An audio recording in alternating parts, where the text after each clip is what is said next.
My whole entire life, I've always wanted to give back, help out my community. I've been fortunate enough to have a lot of amazing experiences throughout my growing up. I was blessed with two wonderful parents and great opportunities to do things. I've recognized that it's kind of my obligation to give back to the youth who are less fortunate, who don't know many strong African-American males who are doing positive things, or just a positive male role model in general. I got your back. You got my back. I got your back. You got my back. I got your back. I'm Randy Green, and I'm a supervisor here at King County Youth Service Center. I started out as a JDO back in 2008. When you're a JDO, juvenile detention officer, you're running a unit, and that's more hands-on with the youth. And I take it as an opportunity to build relationships with the kids. And that really helps moving forward because they get to know you, they open up more to you. You really get to try to teach them life skills and try to get them to change some of their habits that are causing them to continue to come back to the juvenile detention center. Each unit has different ages, have different races, have different charges. We do whatever we can to really try to put these kids in a better position going out than when they were when they came in.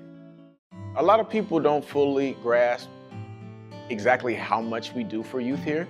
So you have school, you have library, you have gym, writing club, chess club. I was doing a basketball camp. Seattle Public Schools, they have teachers who come down and they run classes. I mean, you go to different periods, just like high school, because everybody needs school. You know what I'm saying? Maybe it's a 1% chance that sparks an interest in them to start figuring it out on the outs, but that's worth the risk. A way to really make an impact on the kids is to first and foremost develop a relationship with them. I try to start out with a lot of respect. I really try to get to know them as a person, not really get what caused them to come here. It's just so many different avenues you can go down to make that connection, to get a kid to open up. It might be movies, it might be basketball. You might sit and play cards with them, play dominoes with them, and hopefully make that impact, plant that seed by the time they're 17, 18 and out into the real world.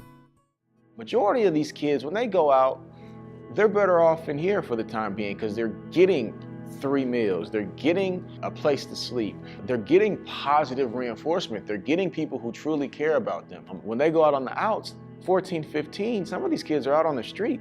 They don't know where their next meal is coming from. And so when you're dealing with these type of difficult lifestyles that I couldn't even fathom at that age, you kind of get it when they come back. You know that the odds are so heavily against them that you would have to be a remarkable young man or a young woman to not get caught up in the system.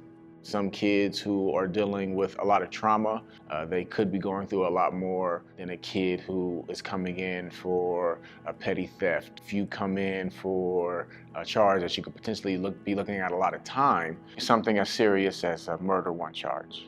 You could potentially be more dangerous during your stay. You could be more dangerous to yourself. And so that's just things that you need to look at and just try to monitor. We're trained often. We're trained in defensive tactics, on best ways to de-escalate situations. We have trainings on ways to communicate. Being physical is our last resort. We don't want to do that. We'd rather talk a kid down and just, converse with him and get him to understand that we're here to help him, not do anything else.